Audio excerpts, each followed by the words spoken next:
요나서 1장 1절부터 16절 말씀 봉독해 드리도록 하겠습니다. 여호와의 말씀이 아미떼의 아들 요나에게 임하니라. 이르시되 너는 일어나 저 큰 성읍 니느웨로 가서 그것을 향하여 외치라. 그 악독이 내 앞에 상달되었음이니라 하시니라. 그러나 요나가 여호와의 얼굴을 피하려고 일어나 다시스로 도망하려 하여 요바로 내려갔더니 마침 다시스로 가는 배를 만난지라. 여호와의 얼굴을 피하여 그들과 함께 다시스로 가려고 뱃삿을 주고 배에 올랐더라. 여호와께서 큰 바람을 바다 위에 내리심에 바다 가운데에 큰 폭풍이 일어나 배가 거의 깨지게 된지라. 사공들이 두려워하여 각각 자기의 신을 부르고 또 배를 가볍게 하려고 그 가운데 물건들을 바다에 던지니라. 그러나 요나는 배 밑층에 내려가서 누워 깊이 잠이 든지라. 선장이 그에게 가서 이르되 자는 자여 어찌함이냐. 일어나서 네 하나님께 구하라. 혹시 하나님이 우리를 생각하사 망하지 아니하게 하시리라 하니라. 그들이 서로 이르되 자 우리가 제비를 뽑아 이 재앙이 누구로 말미암아 우리에게 임하였나 알아보자 하고 곧 제비를 뽑으니 제비가 요나에게 뽑힌지라. 무리가 그에게 이르되 청하건대 이 재앙이 누구 때문에 우리에게 임하였는가 말하라. 내 생업이 무엇이며 내가 어디서 왔으며 내 나라가 어디며 어느 민족에 속하였느냐 하니 그가 대답하되 나는 히브리 사람이요 바다와 육지를 지으신 하늘의 하나님 여호와를 경외하는 자로라 하고 자기가 여호와의 얼굴을 피함인 줄을 그들에게 말하였으므로 무리가 알고 심히 두려워하여 이르되 내가 어찌하여 그렇게 행하였느냐 하니라. 바다가 점점 흉흉한지라. 무리가 그에게 이르되 우리가 너를 어떻게 하여야 바다가 우리를 위하여 잔잔하겠느냐 하니 그가 대답하되 나를 들어 바다에 던지라. 그리하면 바다가 너희를 위하여 잔잔하리라. 너희가 이 큰 폭풍을 만난 것이 나 때문인 줄을 내가 아노라 하니라. 그러나 그 사람들이 힘써 노를 저어 배를 육지로 돌리고자 하다가 바다가 그들을 향하여 점점 흉흉함으로 능히 못한지라. 무리가 여호와께 부르짖어 이르되 여호와여 구하고 구하오니 이 사람의 생명 때문에 우리를 멸망시키지 마옵소서.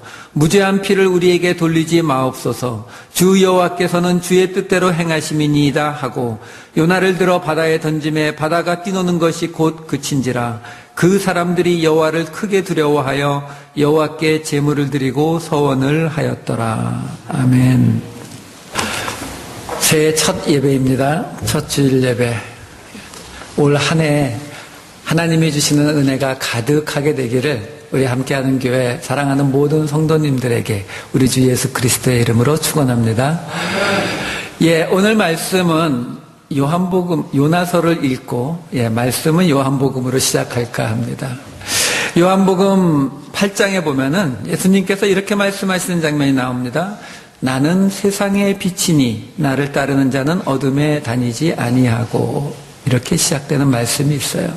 예수님께서 세상의 빛이다라고 이야기하세요. 그리고 마태복음 5장에 보면은 예수님께서 또 이렇게 이야기하십니다. 너희는 세상의 빛이라. 산 위에 있는 동네가 숨겨지지 못할 것이요. 이렇게 말해요. 결국 예수님께서 무슨 이야기를 하고 계시냐면 예수님이 세상의 빛이시고 또 우리도 세상의 빛이다라고 말해주고 계세요. 우리는 빛을 낼 수 있는 존재가 아니죠. 하나님의 빛, 예수 그리스도의 빛을 받아서 반사해내는 그러한 존재예요. 이 빛에 관한 이야기를 좀 해볼까 해요. 우리는 빛, 그러면은 반대편에는 어두움이 있을 것이라고 생각을 합니다. 그러니까 빛의 반대말은 어두움 이렇게 생각하는 경우가 많아요. 그래서 예수님이 빛이니까 사탄은 어두움. 그래서 뭐 무서운 이야기나 뭐 이런 게 하게 되면 항상 밤에 일어나잖아요. 그래서 대낮에 귀신 나온다는 이야기가 없잖아요. 항상 밤에 또는 건물 안에 어두컴컴한 곳에 귀신 이야기가 항상 따라오는 것은 우리 마음속에 있는 그러한 생각 때문에 그래요. 우리는 밝은 곳이 하나님이 있는 곳이면은 어두운 곳에는 사탄이 있을 것이다. 이렇게 우리가 그냥 빛의 반대말을 우리가 어두움이라고 이렇게 생각을 하거든요. 근데 실제로 그러냐는 거죠. 실제로 빛의 반대가 어두움이냐라는 거예요.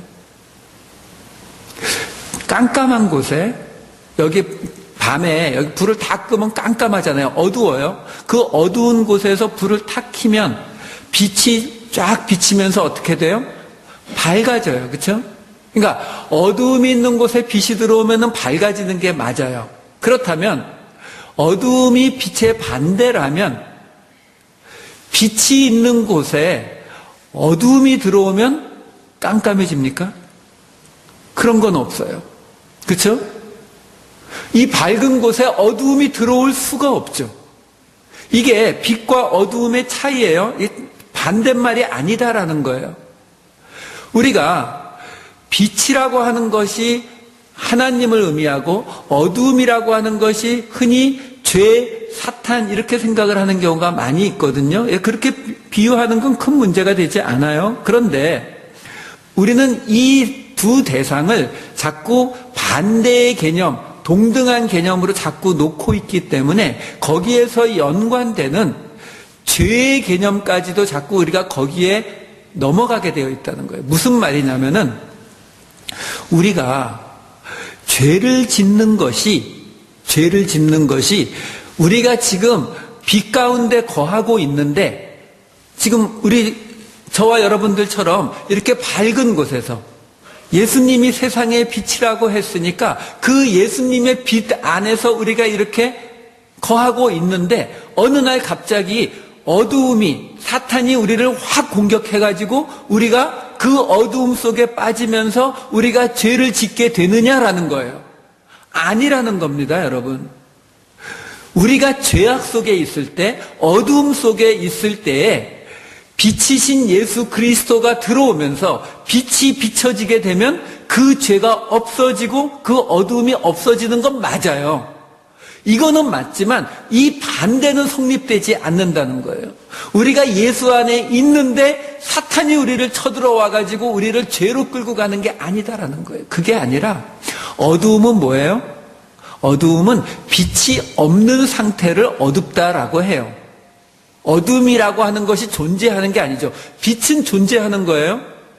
빛은 물리학적으로도 과학자들이 이 빛에 대해서 입자고 파동이고 하는 여러 가지 이론들이 있을 정도로 이건 실제로 존재하는 거라는 거예요. 존재하는데 어두움은 실제로 존재하는 게 아니에요. 빛이 없는 것을 우리가 어둡다라고 말하는 것이지 어두움이라고 하는 어떤 존재가 있는 게 아니잖아요. 그것과 똑같이 우리가 죄를 짓는 것은 우리 안에 빛이신 예수가 없는 것이 죄예요.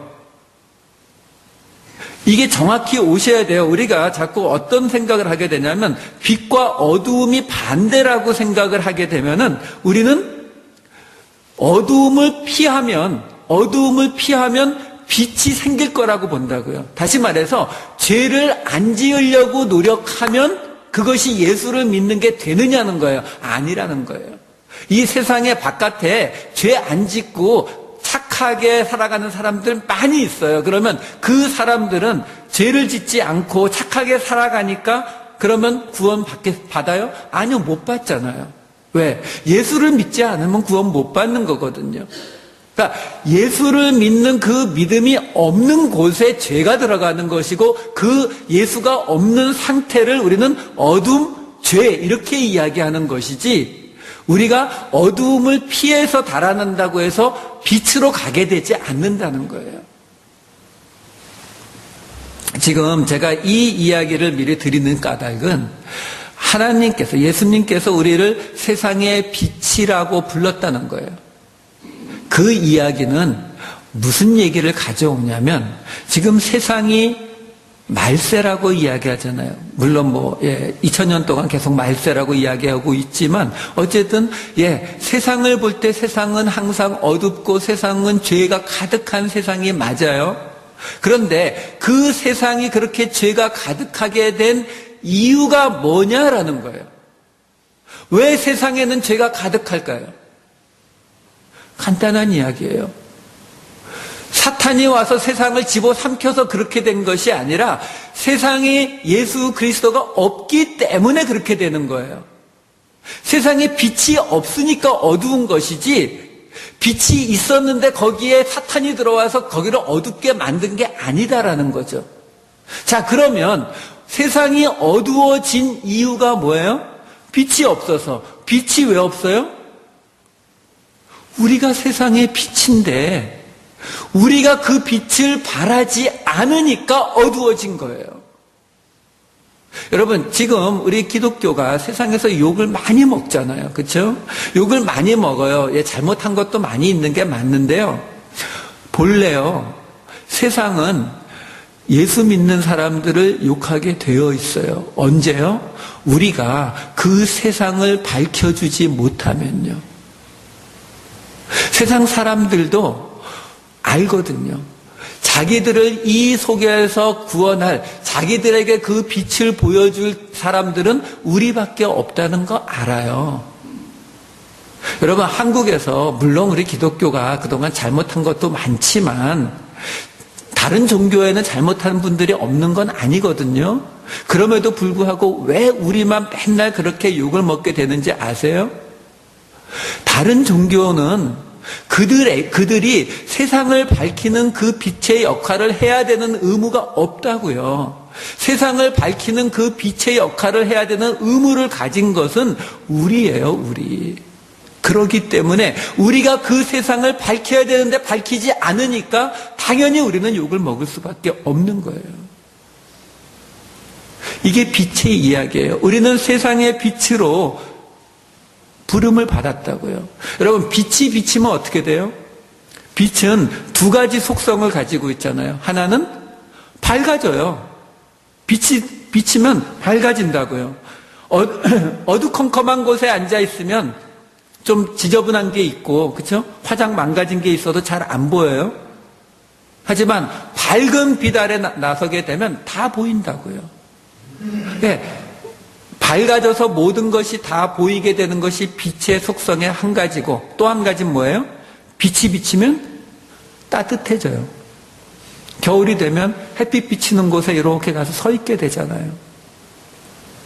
이게 뭘 이야기하냐면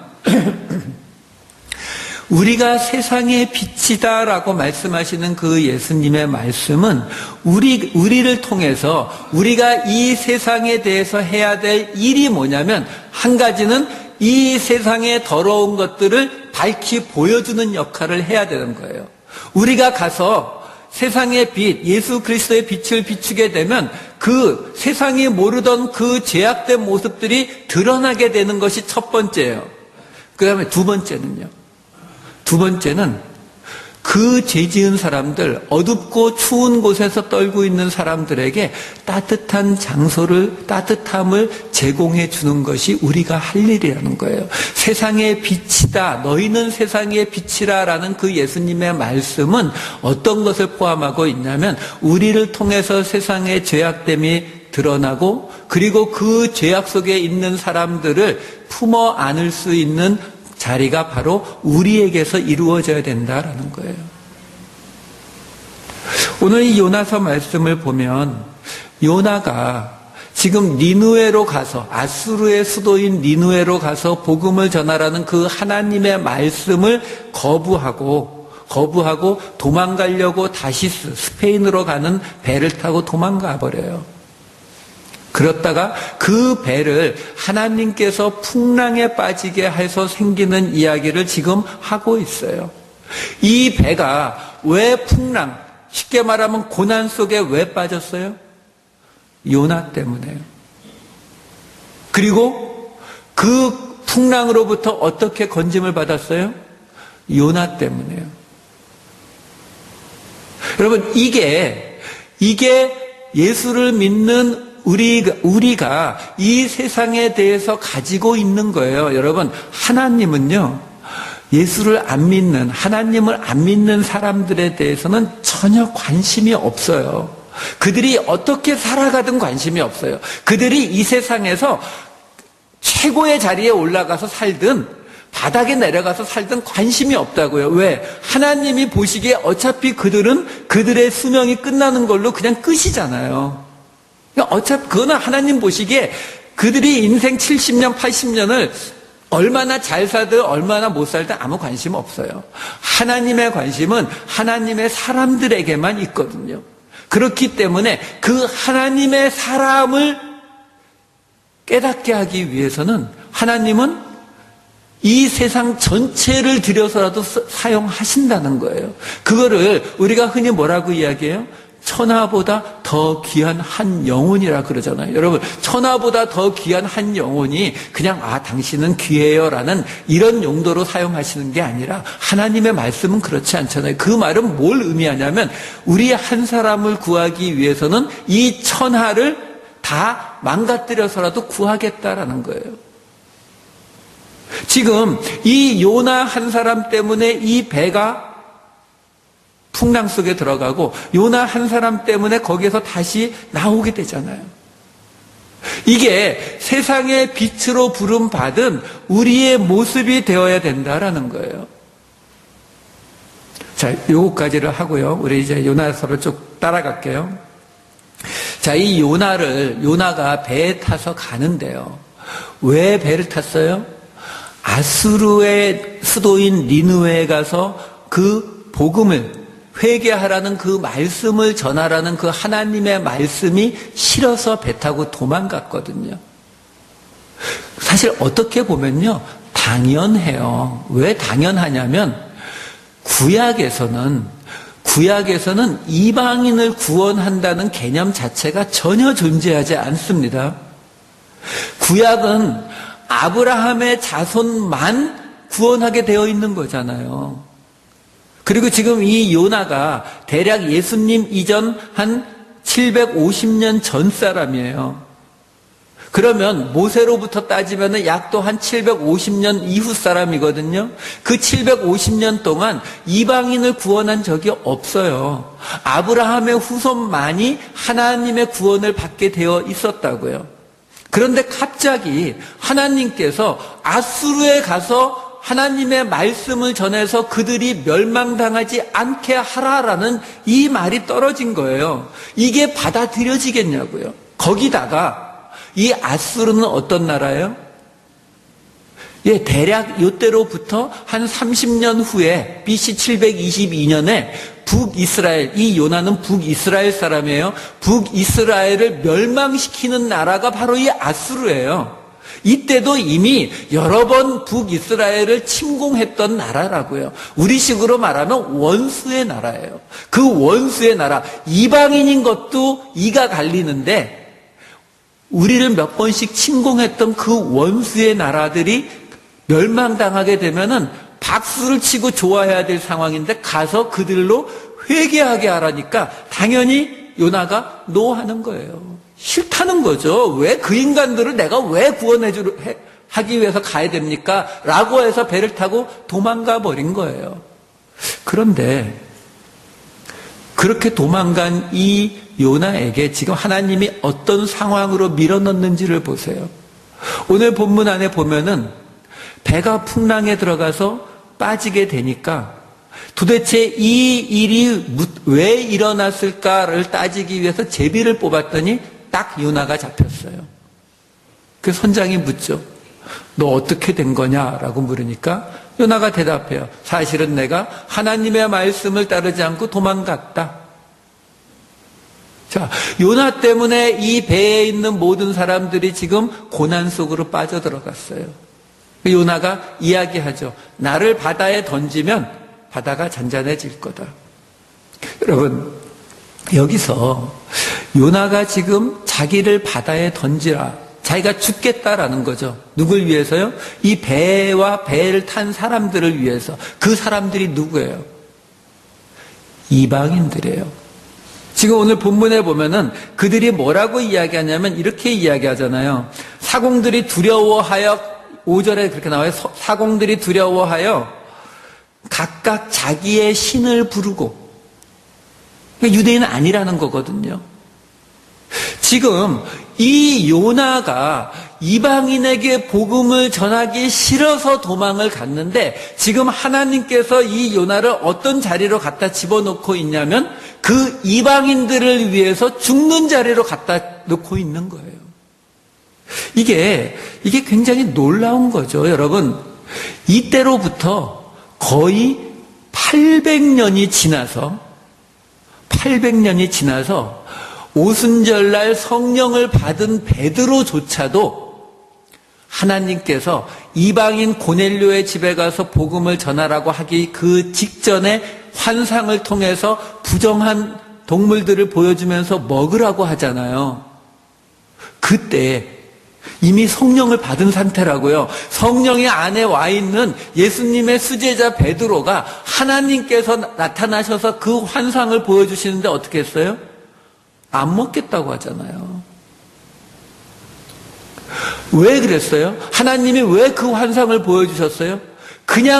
이거 그냥 놔두면 아무리 성령 받았다고 하는 이 베드로조차도 저 이방인 고넬료 집에 가서 그를 구원시키는 일을 안 할 게 뻔하기 때문에요.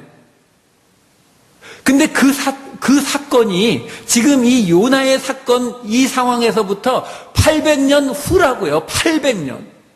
그러니 지금 이 요나가 이 상황에서 이방인들을 구원하는 것에 대해서 노하는 것은 어떻게 보면 아주 당연한 거죠. 아주 당연한 상황인데 하나님께서는 그를 이방인을 위해서 죽는 자리로 다시 갖다 집어넣으시는 거예요.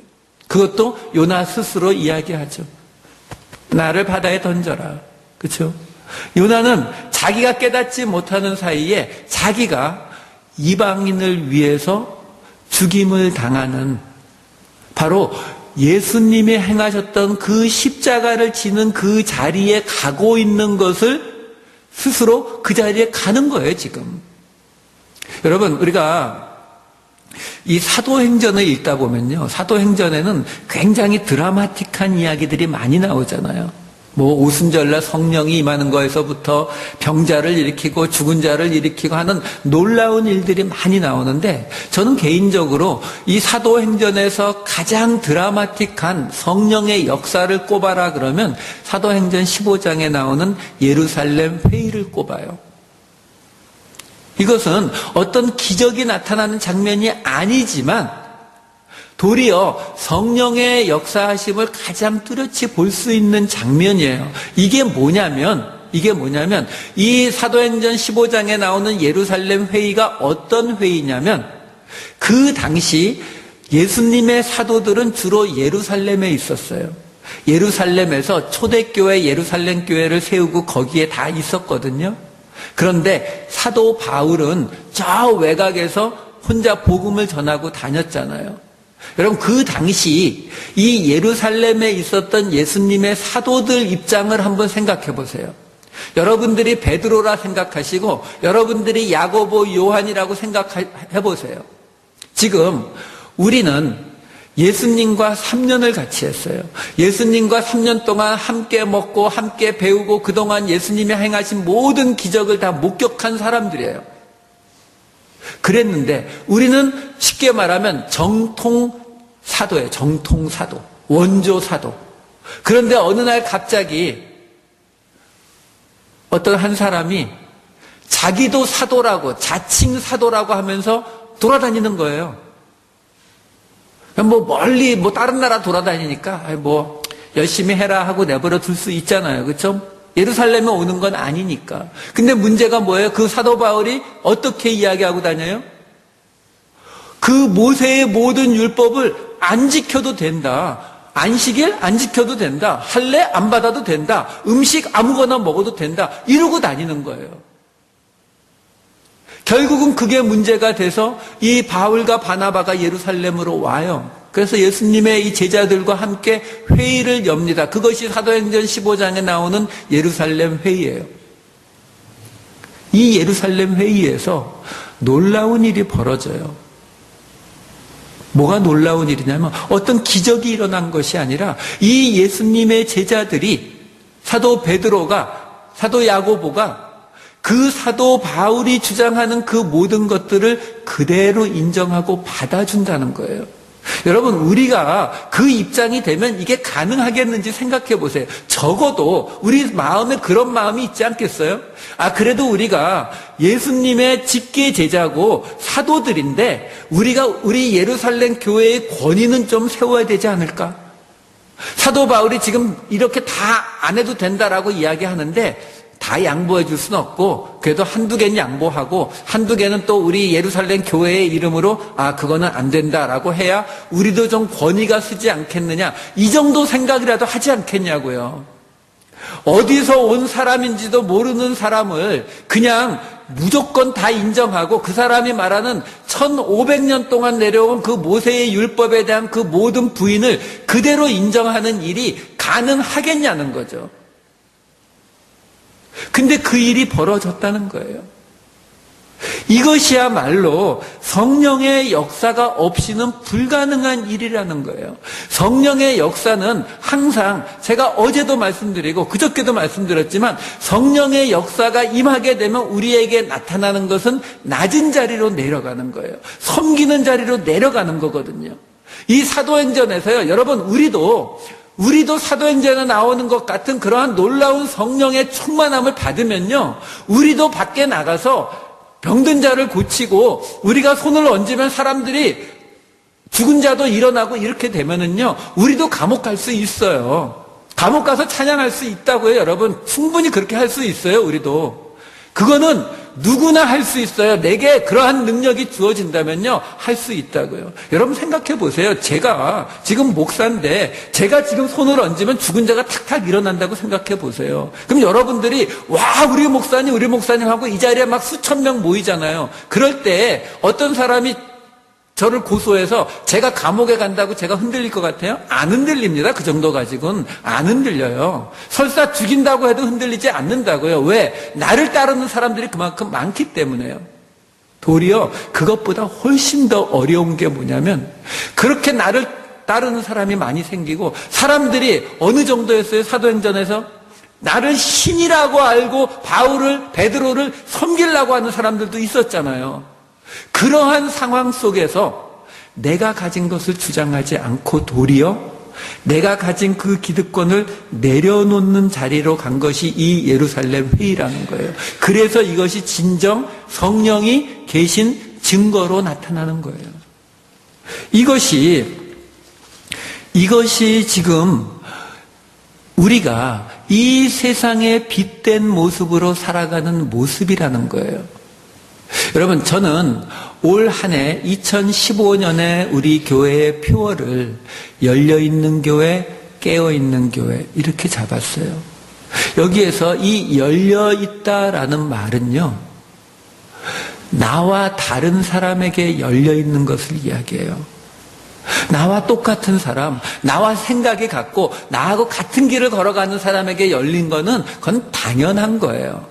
그게 아니라 나와 다른 생각을 가지고 있는 사람, 나와 다른 인종, 다른 언어, 다른 민족인 그 사람을 위해서도 내가 가진 것을 내려놓을 수 있는 것, 그것을 열린 것이라고 하는 거예요.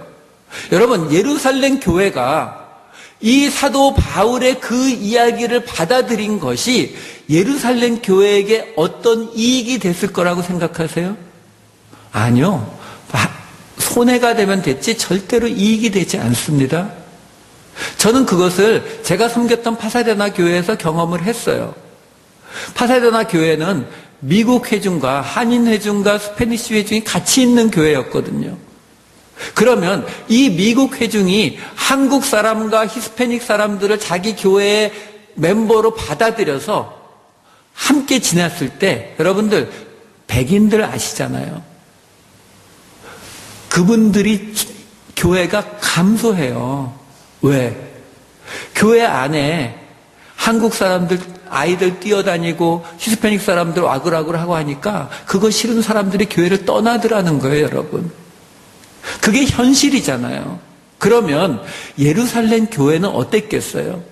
그야말로 1500년 동안 그 율법을 지켜오던 사람들이 있는 그 자리잖아요. 그 자리에서 그나마 이제 예수를 믿는 사람들이 생겨나고 있었는데 거기에다가 폭탄을 던지는 거예요.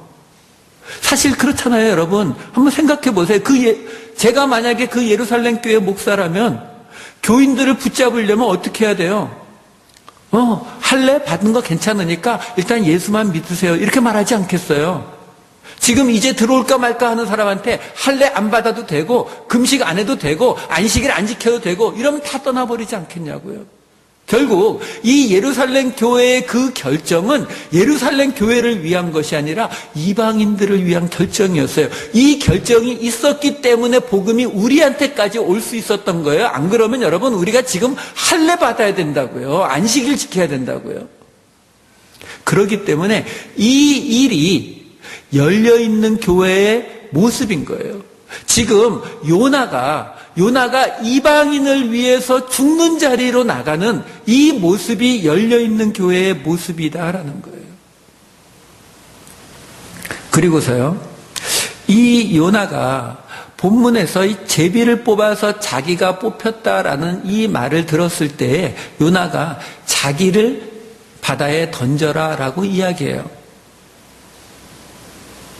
제비를 뽑혔으니까 그냥 가만히 있어도 어차피 강제로 바다에 던져졌을까요? 아니요, 그렇지 않아요. 오늘 본문을 자세히 읽어보면은 요나가 자기를 바다에 던지라고 이야기했는데 그 말을 듣고 그 이방인인 선장과 선원들이 어떻게 했다고 나오냐면, 그래요? 그러면 당신 말대로 한번 던지죠. 그리고 바다에 휙 던져버린 게 아니라 13절에 보면 이렇게 나와요. 그러나 그 사람들이 힘써 노를 저어 배를 육지로 돌리고자 하다가 바다가 그들을 향하여 점점 흉용함으로 능히 못한지라. 분명히 요나가 앞에서 자기를 바다에 던지라고 했는데도 어떻게 사람을 죽여서 우리가 우리의 안전을 찾겠느냐. 그냥 어떻게든 살아보려고 노를 저으면서 애를 써본 거예요. 그러니까 해도 안 되니까 그 다음에 14절에서는 또 뭐라고 이야기하냐면 자기들이 지금 이 무죄한 사람을 바다에 던져서 자기들의 생명을 받는 이 일을 하는 것이 그 바울이 믿는 그 하나님에게 우리가 벌 받는 일이 되지 않게 해달라고 빌고 나서 바울을 바다에 던져요. 이 말은 바울이 원하지 않고 아무리 제비 뽑혔어도 나는 너희들을 위해서 죽지 않을 거야 라고 우겼더라면 실제로 죽임을 당하지 않을 수 있었다는 거예요. 바울이 아니죠. 요나가요. 그러면 이 요나는 그런데 왜 자기가 그 죽는 자리로 갔어요? 요나는 아마 이해되지 않았을 거예요. 내가 왜 여기서 죽어야 되는지 이해가 되지 않았을 거라고요. 하지만 하나님의 선지자인 요나는 하나는 깨달았어요. 이게 하나님이 원하시는 것이다. 이거 하나를 깨달은 거예요. 자기가 왜 이방인을 위해서 죽어야 되는지, 자기가 왜 이방인을 위해서 아수르까지 가야 되는지는 이해가 되지 않지만 분명한 것은 이 자리에 임한 이 고난은 나 때문에 일어난 일이고 내가 죽어야 해결되는 일이다라는 그 하나님의 뜻에 대해서는 깨달았다는 거예요. 여러분, 우리가 예수님께서 우리에게 주신 가장 큰 계명은 하나님을 사랑하는 것이고 이웃을 사랑하는 거예요. 이웃을 사랑하는 것을 제가 지금 먼저 말씀드렸어요. 그것이 열려있는 교회의 모습이에요. 이웃을 사랑한다는 것은 우리 바깥에 있는 우리와 같지 않은 사람들을 받아들이고 그들을 용납하는 것을 이야기해요. 이것은 세상에 비친 속성이 우리가 갖고 있는 그 따뜻함, 포용을 이야기하고 있는 거예요. 그리고 그 속에서도 우리는 잊지 말아야 될 것은 하나님의 말씀에 대한 그 깨어있음을 잊으면 안 된다라는 거예요. 그렇지 않으면 아예 세상에 끌려 들어가 버리게 되거든요. 항상 하나님의 말씀에 대해서 깨닫고 깨어 있어야만 지금 이 순간에 우리가 어떤 선택을 해야 되는지를 하나님의 말씀에 비추어서 따라갈 수 있어야 된다라는 거예요. 그것이 뭐예요? 바로 빛의 속성 중에 또 하나, 이 세상의 죄를 분명히 밝혀주는 거예요. 어떤 분들은 세상을 너무 사랑해서 가다 보니까 이 세상의 문화 속에 빠져서 뭐가 죄인지 아닌지를 혼동하시는 분들이 많아요. 아니요, 그렇지 않아요. 성경은 우리에게 어떤 것이 죄인 것에 대해서 뚜렷하게 이야기해주고 있어요. 그것을 밝혀주는 것도 세상의 빛으로 부름받은 우리의 역할이에요. 그것이 깨어있는 교회의 모습이에요. 저는 이 2015년 한 해 동안 우리 교회가 하나님의 말씀을 깨닫는 깨어있는 교회가 되기를 바랍니다. 2015년 한 해 동안 우리 교회가 그럼에도 불구하고 우리와 다른 그 세상 사람들이, 그 죄악 속에 빠져있는 사람들이 우리에게 와서 그 따뜻한 위로를 받을 수 있는 열려있는 교회가 되기를 바라요. 우리가 이 열려있는 교회, 깨어있는 교회, 이 두 가지 일을 올 1년 동안 우리가 감당할 때에 우리는 진정 예수님께서 우리를 부르신 너희는 세상의 빛이라 하는 그 말씀을 올 한 해 동안 우리 교회에서 이루어낼 수 있을 것입니다. 이 일을 감당하심으로 올 한 해 하나님이 주시는 큰 축복을 받으시는 우리 사랑하는 함께하는 교회 성도 여러분 되시기를 우리 주 예수 그리스도의 이름으로 축원합니다.